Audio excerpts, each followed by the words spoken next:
Le Real, en fait, c'est quoi le thème? Faut choisir, non? Faut me dire. Parce que un jour vous êtes fort, un jour vous êtes pas fort. Tu vois, tu peux pas être entre les deux. Tu peux pas être moyen. Faut choisir, soit t'es fort, soit t'es pas fort. Il y a des matchs vous êtes performant, il y a des matchs vous êtes pas performant. Moi, franchement, à la place des supporters, j'aurais vrillé personnellement. Vous, en fait, je sais pas à quoi vous jouez. Mais vous jouez pas trop au football, j'ai l'impression. Bref, dans tous les cas, le match, est-ce que j'ai besoin d'en parler? C'était incroyable, malgré le fait que j'ai failli me faire avoir. Puisque en première mi-temps, les premières minutes, en fait, j'étais pas là. Et du coup, je voyais que quand il jouait après le but de Mbappé, en fait, ça jouait pas ouf. Pour moi, du moins. Je sais pas si vous savez, c'est pas dans mon habitude de regarder des matchs du Real. C'est-à-dire que moi, je regarde les matchs du PSG et c'est tout. Même du Barça. Là, je vais commencer ceux du Barça. Mais les matchs du Real, la dernière fois que j'avais guetté, en fait, ça remontait à la Coupe du Monde des clubs, si je me trompe pas. Même, je sais pas si j'avais fait une vidéo dessus ou peut-être j'avais fait une vidéo après sur la Coupe du Monde des clubs, mais j'avais pas trop même remarqué. C'était quand c'était, je crois, ma première vidéo. Mais en gros, j'avais fait une première. J'avais fait. Vraiment, quand je regardais, à la base des bases, c'était à la Coupe du Monde des clubs. Et là, quand je re-regarde encore le Real, je suis choqué de voir à quel point ça a changé. Ça a énormément changé, surtout au niveau du style de jeu. Et ça, c'est à cause de l'arrivée de Xabi. Et ça, c'est à cause de l'arrivée de Alonso. Je ne suis pas en train de dire qu'il est en train de faire du mauvais travail ou quoi que ce soit. Dans tous les cas, c'est un pro, c'est son boulot, il sait ce qu'il fait. Mais, et c'est là où, et là, c'est ça que je vais reprocher au Real.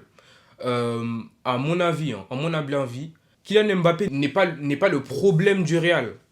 Le problème, moi, je pense que ça vient surtout des institutions. Pourquoi? Parce qu'il y a trop un désir de vouloir mettre Mbappé au-dessus de tout le monde. Enfin, tout passe par lui.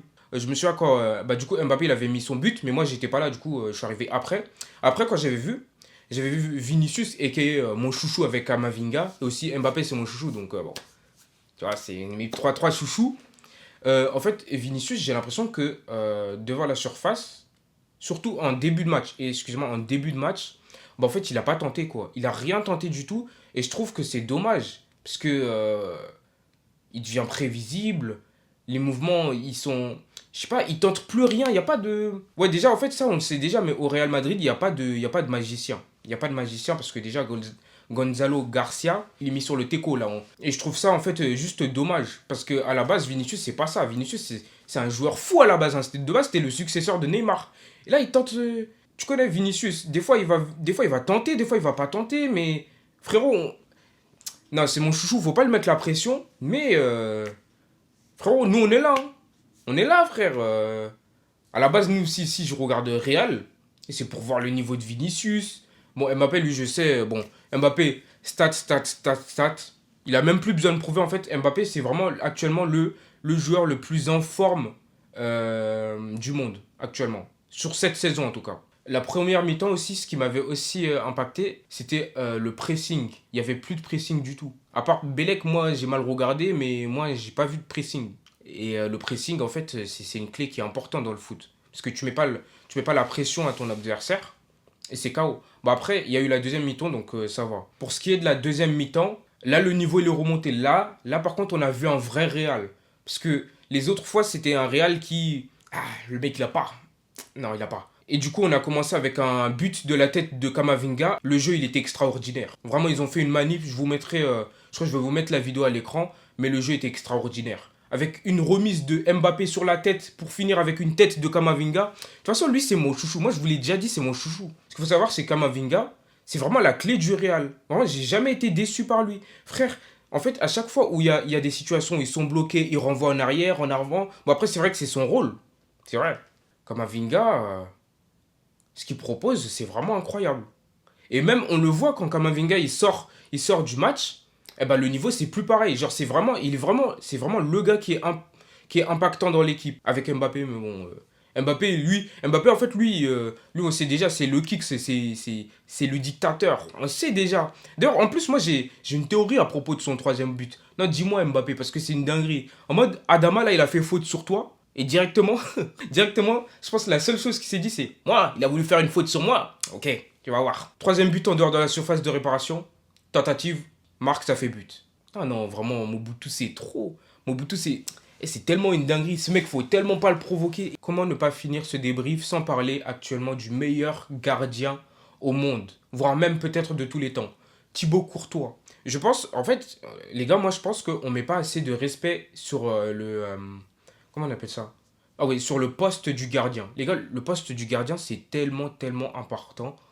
Frère, on est tous là à parler des attaquants, des milieux à la limite, allez, Bélec les défenseurs, mais les gardiens, j'ai l'impression qu'il n'y a personne qui met la lumière sur eux. Alors moi, du coup, je vais vous remercier, et je vais vous remercier, ouais, je vais vous remercier, et merci à Thibaut Courtois, qui sauve vraiment, vraiment, il sauve tout. Frère, il sauve tellement le club d'une merde sans nom, c'est une dinguerie, frère. Et on l'entend même pas vraiment. On l'entend même pas, c'est une dinguerie. Non, il est bon, il est bon. Vraiment, il est bon. Même si le vrai GOAT de ce match, pour moi je sais qu'il y en a, ils vont dire, ouais, c'est Mbappé. Moi, pour moi, c'est Kamavinga. Parce que Kamavinga, ah. En fait, Kamavinga, je sais pas, ce mec, il me donne le sourire. Je l'aime trop, je sais pas pourquoi. Mais bon, vas-y. Je voulais vous parler d'un que truc maintenant qu'on est en fin de vidéo. Il y a des fois où je peux pas tout le temps regarder les matchs. Et du coup, si il y a quelqu'un qui regarde parmi les abonnés, il y a quelqu'un qui regarde les matchs de foot et qui sait, genre, qui a une plateforme de. Comment on appelle ça? Une plateforme de streaming pour regarder les replays des matchs de foot.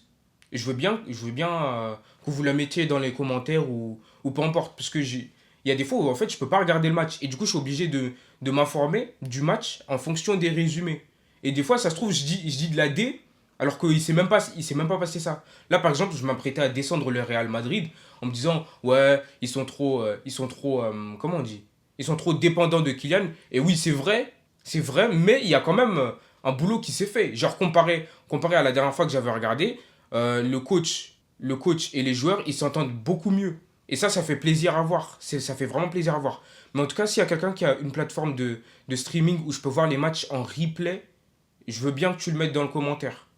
Et gratuit aussi. Parce que si tu connais, on n'a pas trop. Le mec, il n'a pas trop d'argent. Il n'a pas. Mais en tout cas, ça fait plaisir de voir un match du Real Madrid. On voit enfin des joueurs qui sont contents et non pas des joueurs qui se disputent pour un rien. Ça fait plaisir, quoi. Il n'y a rien d'autre à ajouter. C'est tout. Le roi des pirates, ce sera moi. Ah, ah.